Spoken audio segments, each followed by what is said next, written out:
দাঁড়াও আলী ভাই, এই লাশটা নামানোর আগে আমার টাকা পরিশোধ কে করবে? কে দিবে সে কথা আমি বলতে পারি না। লাশটা তুই এখান থেকে নিয়ে যা, কোন ঝোপ জঙ্গলে নিয়ে ফেলে দে, শিয়াল কুকুরের টেনে খা, কাউকে এই টাকা দিতে হবে না।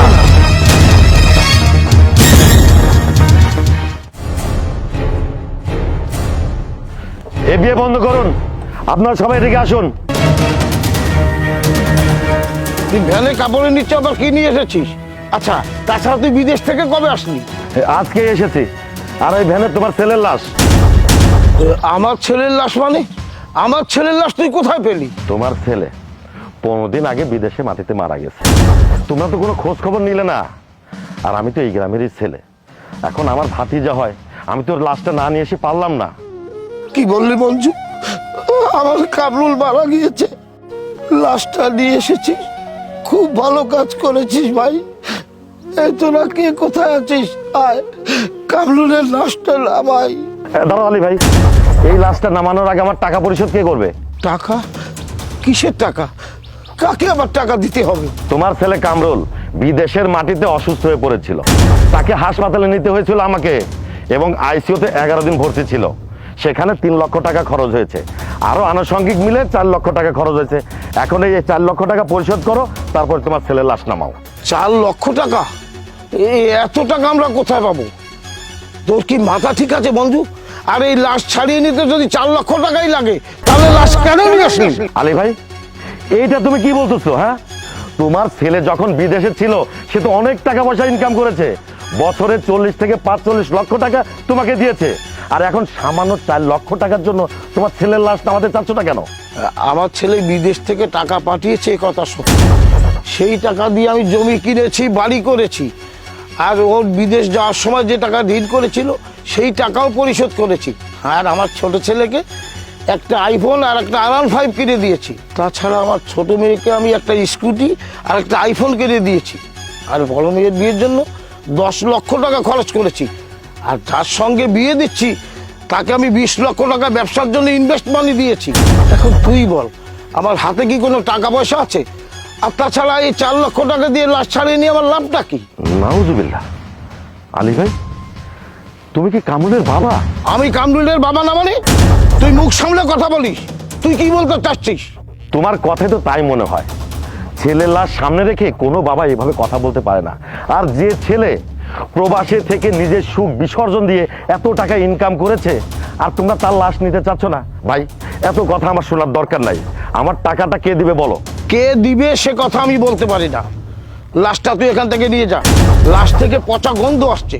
লাশ এখানে থাকলে আমার মেয়ের বিয়ে হবে না, এমনিতেই অনেক টাকা খরচ করে ফেলেছি। এই যে ভাতিজা, তোমার বড় ভাই তো তোমাকে অনেক ভালোবাসতো, তাই না? তোমার বড় ভাই যখন বিদেশ থেকে টাকা পাঠিয়েছে, সেই টাকা দিয়ে তুমি R15 মোটরসাইকেল কিনেছো আর আইফোন কিনেছো। একটা কাজ করো, এই R15 মোটরসাইকেল আইফোন বিক্রি করে দিয়ে আমার টাকা পরিশোধ করে দিয়ে এই লাশটা নেওয়ার ব্যবস্থা করো। আরে না মঞ্জু চাচা, আমি এটা করতে পারবো না। বাইক প্রত্যেকটা ছেলের একটা নেশা, আমি আমার শখের বাইক বিক্রি করে ভাইয়ের লাশ ছাড়াতে পারবো না। বাবা যেটা বলেছে ওইটাই ফাইনাল। আপনি ভাইয়ের লাশ নিয়ে এখান থেকে চলে যান। ছোট মামনি, তোমাকে একটা কথা বলি, তোমার ভাই তো তোমাকে অনেক ভালোবাসতো, তাই না? তোমার ভাইয়ের টাকা দিয়ে তুমি একটা স্কুটি কিনেছো, আইফোন কিনেছো। এক কাজ করো, এই স্কুটি আর আইফোনটা বিক্রি করে দিয়ে তোমার ভাইয়ের লাশটা ছাড়িয়ে নাও না মামনি। মঞ্জু চাচা, মুখে যা আসছে তাই বলছেন কেন? কলেজে স্কুটি নিয়ে গেলে আলাদা একটা সম্মান পাই, সেই সম্মান বিক্রি করে আমার ভাইয়ের লাশ ছাড়াতে পারবো না। বাহ, তোমাদের কথা শুনে মনে হচ্ছে এসব সম্পত্তি তোমাদের নিজেদের টাকায় করেছো। যাই হোক, তোমাদের কারোর টাকা লাগবে না। বড় মামনি, তুমি অন্তত একটু বোঝার চেষ্টা করো, মাত্র 4 লাখ টাকা তো। এই 4 লক্ষ টাকা দিয়ে তোমার ভাইয়ের লাশটা ছাড়িয়ে নাও না। চাচা, এত টাকা আমি কোথায় পাবো? তাছাড়া আমার বিয়েতে লক্ষ লক্ষ টাকা খরচ হচ্ছে। আমার বাবার কাছে সামান্য আর কিছু টাকা আছে, এই টাকা দিয়ে যদি ভাইয়ের লাশ ছাড়াই তাহলে আজ আমার বিয়ে হবে না। মামনি, শুনলাম তোমার বাবা নাকি তোমার জামার জন্য 20 লক্ষ টাকা দিয়ে ব্যবসা ধরিয়ে দিচ্ছে। তুমি এক কাজ করো, ওইখান থেকে 4 লক্ষ টাকা দিয়ে তোমার ভাইয়ের লাশটা ছাড়িয়ে নাও। চাচা, আপনি এরকম উল্টোপাল্টা কথা বলবেন না। এমনিতে আমার বিয়ে হচ্ছিল না, ছেলেকে 20 লক্ষ টাকা দিয়ে বিয়েতে রাজি করায়। এখন যদি এখান থেকে আমি টাকা দিয়ে দিই তাহলে আমার বিয়েটাই বন্ধ হয়ে যাবে, আমার বিয়ে হবে না। এইসব করে আমি কোনো ঝামেলায় পড়তে চাই না। তার মানে তোমার ভাইয়ের লাশের থেকে তোমার বিয়েটাই বড় হয়ে গেল? আর এই বিয়ের খরচ কে দিয়েছে?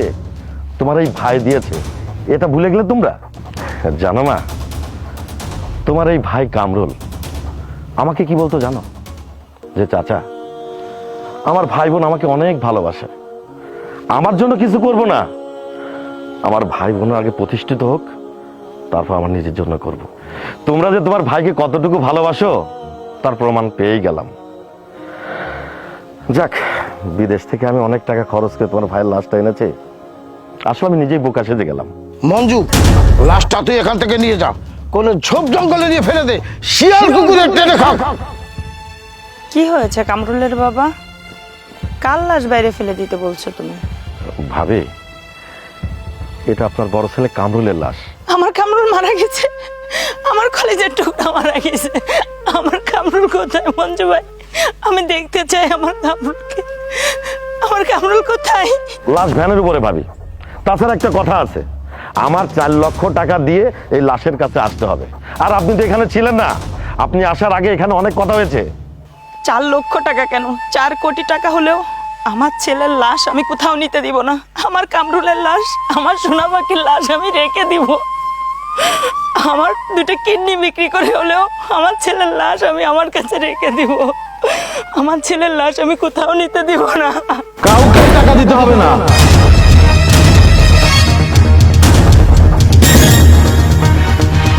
আমি এখনো মরি নাই, আল্লাহ পাক আমাকে এখনো বাঁচিয়ে রেখেছেন।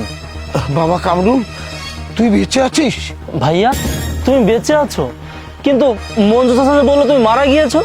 মঞ্জু চাচা, এসব আমি কি দেখছি? আপনি কেন মিথ্যা কথা বললেন? আপনি তো একটা প্রতারক। চুপ কর বেয়াদব। মঞ্জু চাচাকে নিয়ে আর একটা বাজে কথা বললে তোকে চড়িয়ে মুখ লাল করে ফেলবো। মা, কেমন আছো তুমি? ও মা, তুমি কান্না করো না মা, তোমার ছেলে এখনো মরেনি। মা, আমি বিদেশের মাটিতে কাদের জন্য এত কষ্ট করেছি মা, আমি যাদের জন্য দিন নেই রাত নেই বিদেশের মাটিতে কঠোর পরিশ্রম করেছি, আজকে তারা আমার লাশ নিতে অস্বীকার করলো। এতটা বছর আমি প্রবাসের মাটিতে থেকে কষ্ট করে টাকার পাহাড় গড়েছি। আমার বাবাকে আমি প্রতি মাসে লক্ষ লক্ষ টাকা পাঠিয়েছি। সেই টাকা দিয়ে আমার ভাই বোন আত্মীয় স্বজন সবার স্বপ্ন আমি পূরণ করেছি। বিদেশের মাটিতে ছোট্ট একটা দুর্ঘটনার কারণে আমি 15 দিন জেলে ছিলাম, তাই তোমাদের সাথে আমি যোগাযোগ রাখতে পারিনি। এমনকি তোমরাও তো আমার সাথে কোনো যোগাযোগ করার চেষ্টা করোনি মা। আমি মঞ্জু চাচার কথা মতো নাটকটা সাজিয়েছিলাম। আজকে মঞ্জু চাচার প্রত্যেকটা কথা অক্ষরে অক্ষরে মিলে যাচ্ছে। ও মা, তুমি তো বলতে ভাই বোন নাকি রক্তের বাঁধন, সব কিছু কেটে আলাদা করা গেলেও নাকি রক্ত কেটে আলাদা করা যায় না। ও মা, আজকে আমি এসব কি দেখছি মা? সবার আগেই তো সেই রক্ত কেটে আলাদা হয়ে গেল। আমার জন্মদাতা পিতা আমার মুখের উপর বলে দিয়েছে লাশটা ফেলে দাও, শিয়াল শকুনে কুড়ে খাক। আমার আদরের বোন, সে বলেছে স্কুটি নাকি তার সম্মান, সেই সম্মান বিক্রি করে সে তার ভাইয়ের লাশ ছাড়িয়ে নেবে না। ও মা, ও যে সম্মানের কথা বলছে, সেই সম্মানের পেছনের মানুষটা কে? এই যে আমার আদরের ছোট ভাই, ও বলল বাইক নাকি প্রত্যেকটা ছেলের জীবনে একটা নেশা। হ্যাঁ, আমিও বলছি বাইক প্রত্যেকটা ছেলের জীবনের একটা নেশা, কিন্তু মা, এই নেশার পেছনের মানুষটা কে?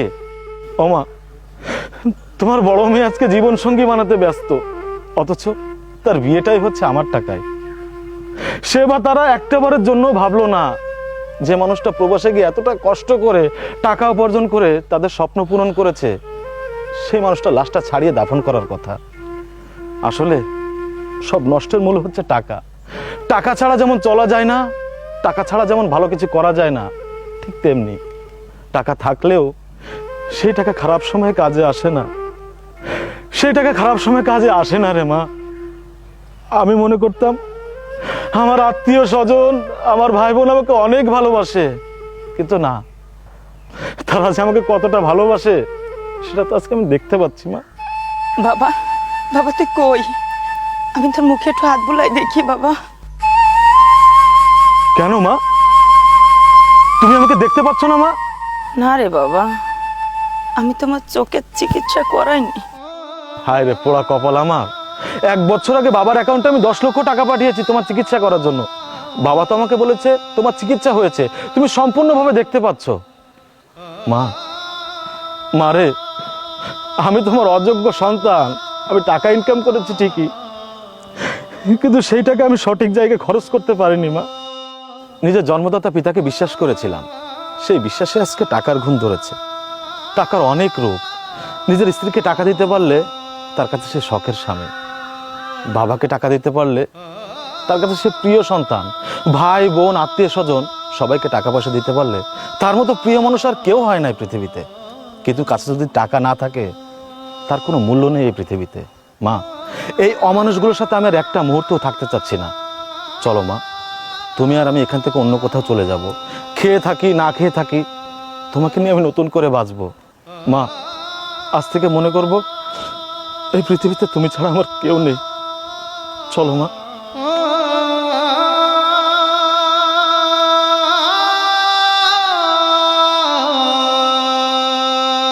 বাবা, এগুলো কি হয়ে গেল? তুমি ভাই আর মাকে ফেরাও।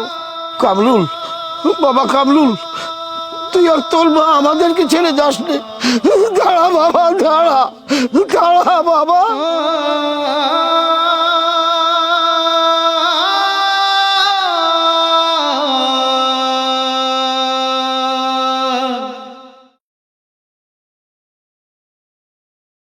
এক কোটি 20 লক্ষ টাকা, 1 কোটি 20 লক্ষ টাকা, 1 কোটি 20 লক্ষ টাকা, 2 1 কোটি 50 লাখ, 1 কোটি 50 লক্ষ টাকা, 2 1 কোটি 50 লক্ষ টাকা। আসসালামু আলাইকুম। সকলের অবগতির জন্য জানানো যাচ্ছে যে জনাব আলী মোল্লা এবং তার ছেলে আলামিন মোল্লা সকল সম্পত্তি ঋণ খেলাপের দ্বারা নিলামে ওঠানো হচ্ছে। বাজার দর হিসাব করে সকল সম্পত্তির ভিত্তিমূল্য নির্ধারণ করা হয়েছে 50 লক্ষ টাকা। আপনারা এখান থেকে বিট শুরু করুন। 60 লক্ষ টাকা, 60 লক্ষ টাকা, 60 লক্ষ টাকা, 60 লক্ষ টাকা, 60 লক্ষ টাকা, 1 60 লক্ষ টাকা, 2 70 লক্ষ টাকা, 70 লক্ষ টাকা, 70 লক্ষ টাকা, 70 লক্ষ টাকা, 70 লক্ষ টাকা, 70 লক্ষ টাকা, 1 70 লক্ষ টাকা, 2 75 লক্ষ টাকা, 75 লক্ষ টাকা, 75 লক্ষ টাকা, 75 লক্ষ টাকা, 75 লক্ষ টাকা, 1 75 লক্ষ টাকা, 2 85 লক্ষ টাকা, 85 লক্ষ টাকা, 85 লক্ষ টাকা, 85 লক্ষ টাকা, 85 লক্ষ টাকা, 85 লক্ষ টাকা, 1 85 লক্ষ টাকা, 2 90 লক্ষ টাকা, 90 লাখ টাকা, 90 লাখ টাকা, 90 লাখ টাকা, 90 লাখ টাকা, 90 লাখ টাকা, 90 লাখ টাকা, 1 90 লাখ টাকা, 2 1 কোটি টাকা, 1 কোটি টাকা, 1 কোটি টাকা, 1 কোটি টাকা, 1 কোটি টাকা, 1 কোটি টাকা, 1 কোটি টাকা, 2 1 কোটি 20 লক্ষ টাকা, 1 কোটি 20 লক্ষ টাকা, 1 কোটি 20 লক্ষ টাকা, 1 কোটি 20 লক্ষ টাকা, 1 কোটি 20 লক্ষ টাকা, 1 কোটি 20 লক্ষ টাকা, 1 কোটি 20 লক্ষ টাকা, 2 1 কোটি 50 লাখ, 1 কোটি 50 লক্ষ টাকা, 1 কোটি 50 লক্ষ টাকা, 1 কোটি 50 লক্ষ টাকা, 2 1 কোটি 50 লক্ষ টাকা,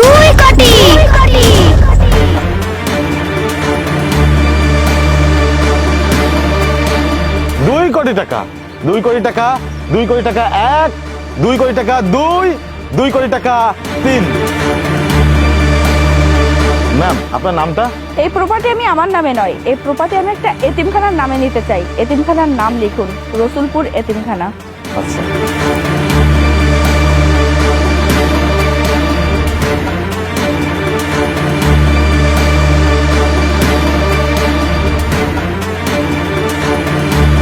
আজ থেকে জনাব আলী মোল্লা ও আলামিন মোল্লা সকল সম্পত্তির মালিক রসুলপুর এতিমখানা। ম্যাম, এখানে একটা সই করে দিন।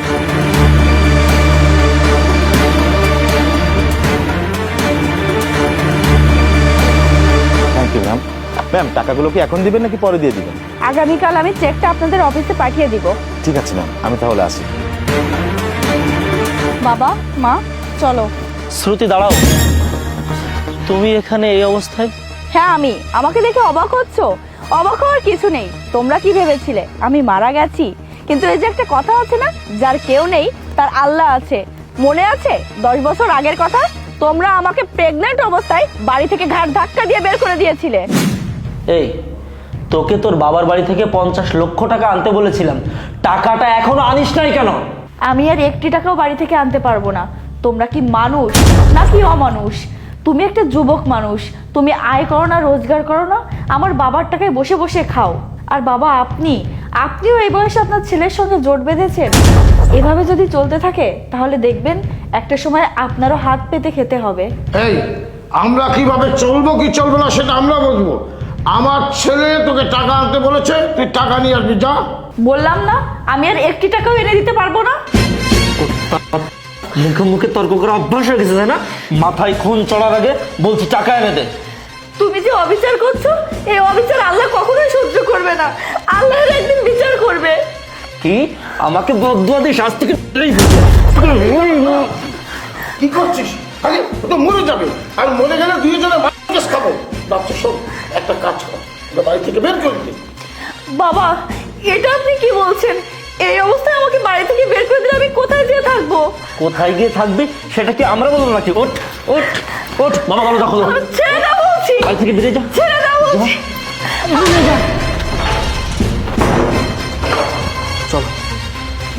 সেদিনের পর আমার মেয়ে বাড়িতে যায়, বাড়িতে গিয়ে আমার পা ধরে কান্নাকাটি করে, সবকিছু খুলে বলে। আমি মেনে নেই। আর আমি তো বাবা, বাবা হয়তো মেয়েকে ফেলে দিতে পারি না। আর আপনিও তো একজন বাবা, আর একজন বাবা হয়ে একটি মেয়েকে বাড়ি থেকে কিভাবে বের করে দিলেন, তাও যৌতুকের জন্য।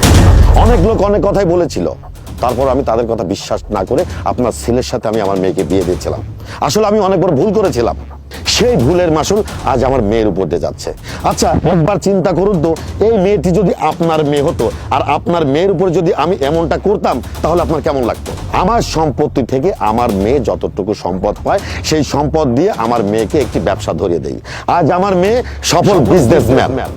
আমি জীবনে অনেক কষ্ট করে আমার মেয়েকে বড় করেছি, তিল তিল করে গড়ে তুলেছি আমার ব্যবসা। আজ আমার টাকা পয়সা গাড়ি বাড়ি কোনো কিছুরই অভাব নেই। শুধু আমি আমার মেয়েটাকে বোঝাতে পারি না তার বাবাকে। তাকে বলতে হয় তার বাবা মারা গেছে। বৌমা, আমরা তোমার প্রতি অনেক অবিচার করে ফেলেছি, আমাদের তুমি ক্ষমা করে দাও। দাদু ভাই আয়, আয় দাদু ভাই, আমার বুকে আয়। ও কোথাও যাবে না, আপনারা ওর কেউ না। ওকে ভালোবাসার জন্য ওর নানা নানু আছে। যে টাকার জন্য আপনারা আমাকে বাড়ি থেকে বের করে দিয়েছিলেন, কই সে টাকা তো আপনাদের সুখ দিতে পারলো না। সেদিন আমি কান্নাকাটি করে আপনাদের কাছে অনেক রিকোয়েস্ট করেছিলাম, কিন্তু আপনারা আমার কোনো কথা না শুনেই আমাকে অমানসিক নির্যাতন করে বাড়ি থেকে ঘাড় ধাক্কা দিয়ে বের করে দিয়েছিলেন। সেদিন আমি আপনাদের একটা কথা বলেছিলাম না, আল্লাহর বিচার করবে। দেখলেন তো আল্লাহ আজ আপনাদের কেমন বিচার করেছে, সেটা তো নিজের চোখেই দেখতে পাচ্ছেন। প্লিজ শ্রুতি, দয়া করে এভাবে বলো না। আমরা আমাদের ভুলটা বুঝতে পেরেছি। আমার মেয়ে থেকে তুমি আমাকে আলাদা করো না। ভুল? কিসের ভুল আপনারা বুঝতে পেরেছেন? আপনারা কোনো ভুল করেননি, কারণ লোভী মানুষ কখনো ভুল করতে পারে না। যেটা করে সেটা হচ্ছে বেইমানি। মেয়ে? তুমি কাকে মেয়ে বলছো? এই মেয়ে পেটে থাকা অবস্থা তুমি আমাকে বাড়ি থেকে ঘাড় ধাক্কা দিয়ে বের করে দিয়েছিলে, একটা দিনের জন্য খোঁজ নাওনি। আজ আবার কোন আবদারে তাকে মেয়ে বলে দাবি করছো? কেন শ্রুতি? ওর বাবা তো আমি, তাহলে আমি কেন ওকে মেয়ে বলে দাবি করব না? জন্ম দিলেই শুধু বাবা মা হওয়া যায় না, তার দায়িত্ব কর্তব্য পালন করতে হয়। আমি তোমাকে চাইলে অনেক আগেই ডিভোর্স দিয়ে দিতে পারতাম, কিন্তু আমি এই দিনটার জন্য অপেক্ষা করছিলাম কবে তোমাদের পতন হয়। আর এই পতন আমি নিজের চোখে দেখতে পারি। আজ আমার অপেক্ষার অবসান ঘটেছে। তুমি ডিভোর্স লেটার খুব তাড়াতাড়ি পেয়ে যাবে। বাবা মা চলো।